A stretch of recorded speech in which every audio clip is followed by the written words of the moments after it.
So today I'm going to talk about a situation that is usually overlooked, and that's when two people actually know from the get-go that they're not going to have a romantic relationship. However, they develop a very good emotional and intellectual connection. They're very attracted to each other, and it lasts over time. And because they share some activities and they keep seeing each other and they keep having deeper discussions and so on.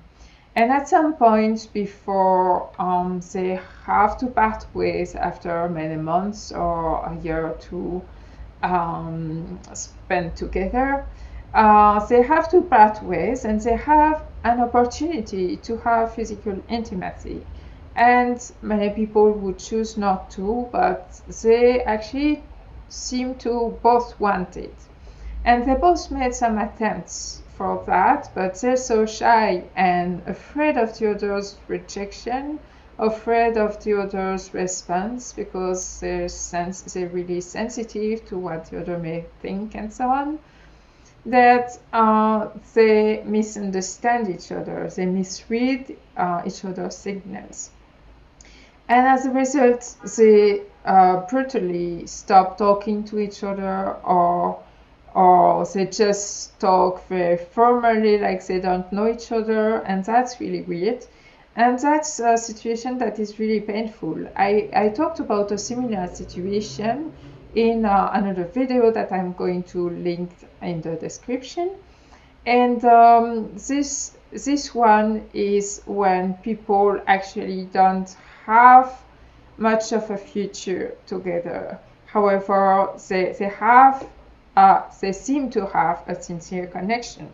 And from what I've heard and seen around me, this is a very painful situation because people feel very vulnerable because they trust each other, because they have such a great connection. They feel really vulnerable, and having this heart stop without any closure, without any discussion, without any chance to meet again and to fix it. This is quite hard, and many people say it's a very, very painful experience. And the reason I wanted to bring that up is that it's often considered that as long as people didn't have sex, and even as long as people didn't have sex many times, they don't have any importance for each other. This relationship is considered unimportant, and I don't think it's the case. Who said that a platonic relationship, a platonic connection is less important? I think it's just heartbreaking that people would leave each other in such a way. And probably if they both wanted to have physical intimacy, maybe that was the best closure that they could have, rather than having something intense happen at the end of their time together and never talk again, or maybe talk again but just as strangers. That's really weird. And even if they change their mind, I think it is really worthy to have some kind of closure. I'll give you the example of Tiffany and John, who had such a situation, and it was quite a sad thing that happened to them, but not sad like someone died, but just sad in terms of heartbreak. So just to be clear, I'm talking about a case when physical intimacy was wanted by both people, and not having it created a lot of tension and basically broke the trust and the communication.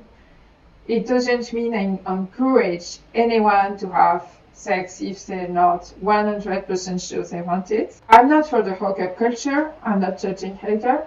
I'm just for sincere communication. Okay, so the story of Tiffany and John. So let's talk about the story of Tiffany and John. Tiffany and John worked at a research center, And they had, as in the scenario I just described, they had a great connection. They really knew that they wouldn't start a romantic relationship, but they really had a great connection and they were madly attracted to each other. John would always encourage deeper conversations. Tiffany always told him how much she admired him. And he also gave her a chance professionally to work on certain projects and to better herself professionally. And so that was a great experience, and the time they spent together was really great. They really had fun and they really talked about many personal subjects and so on. And after a few years, their project came to an end and they had to say goodbye. So they decided to go out and celebrate, and they had such a lovely time. And Tiffany told him how much it meant for her, and she said, yeah, that was a really significant chapter, so that probably deserves a big hug to say goodbye. It was at the beginning of their time, to the evening, their afternoon or whatever. So they had a lovely time together talking about life for a few hours, and then when they got up to join the bus station, they walked together towards the bus station, and Tiffany thought, okay, if he didn't try anything yet, it probably means he doesn't want to. And several times John tried to stop her, to say, okay, let's say goodbye here. So she thought, okay, he wants to say goodbye sooner than later. It means that maybe he's afraid that I'd make a move. He's afraid that I'd want to get closer and that it would make things awkward because he doesn't want to. So she still insisted to work a little bit more together, but with the idea that, okay, nothing is going to happen. And then he insisted again before the station, and he said, I'm going to give you a hug. And so she thought, okay, yeah, this is because I asked. And the hug was really quick, and he pushed her away very fast, so it was totally congruent with her perception. And so they parted ways with no intention to meet again, because there was no plan to meet again. So she thought about it again and again in the next few days, and she had different perceptions. She was thinking about the fact he was insisting so much to stop her before the station.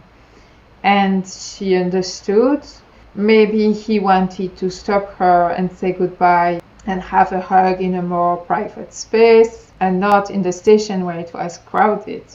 She also remembered that she tapped him on the neck with her fingers during the hug, and that it was just out of nervousness.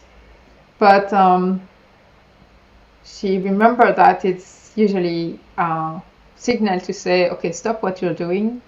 And that's actually when he pushed her away really fast, and she was surprised. And so when she thought about that, she was devastated. And she tried to reconnect a few times, but it was either he was not responding or he was stonewalling. It means he didn't even respond to what she was saying. He was very formal, like he had never been before. It was like they didn't know each other. He even promised something in writing, that he would help her for something work-related. And then when she reminded him, he didn't respond at all. So that's a hard, strange thing to go through. And Tiffany found it quite painful because she felt like she didn't even know who he was. It's like she didn't know him at all. And it is more difficult to move on when you didn't have any closure, when trust has been suddenly broken, when things have been left hanging.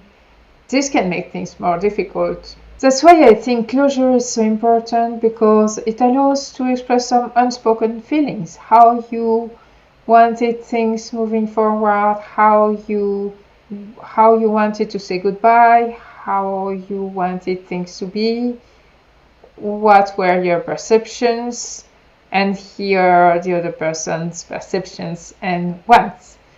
And that's very useful, and that can make all the difference between an experience that has a very positive impact on your life, that is very integrated, and that is going to be a beautiful memory, and the same experience without closure that's going to be with 1,000 lingering questions and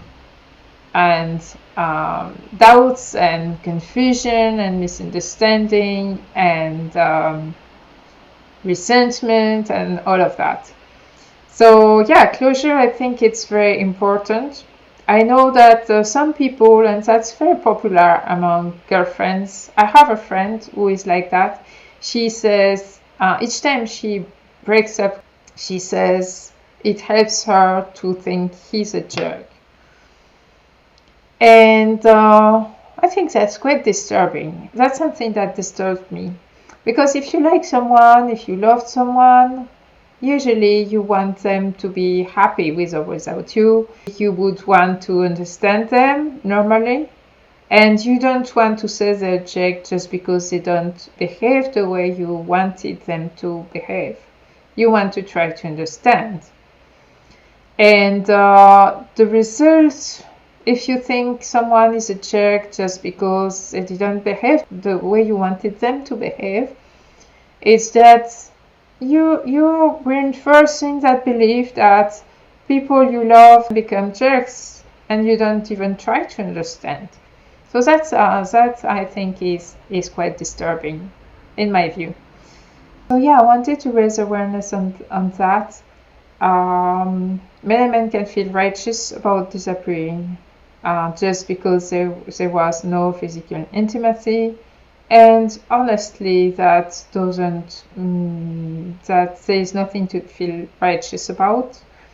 And I know there was in the world, obviously, but sometimes what's going on in our love life, it can hit us deep. And so please, if you care at least a bit about someone, don't leave them hanging, and try to have some closure with them and share your own perceptions, be vulnerable, and then you can go your separate ways if this is what needs to happen.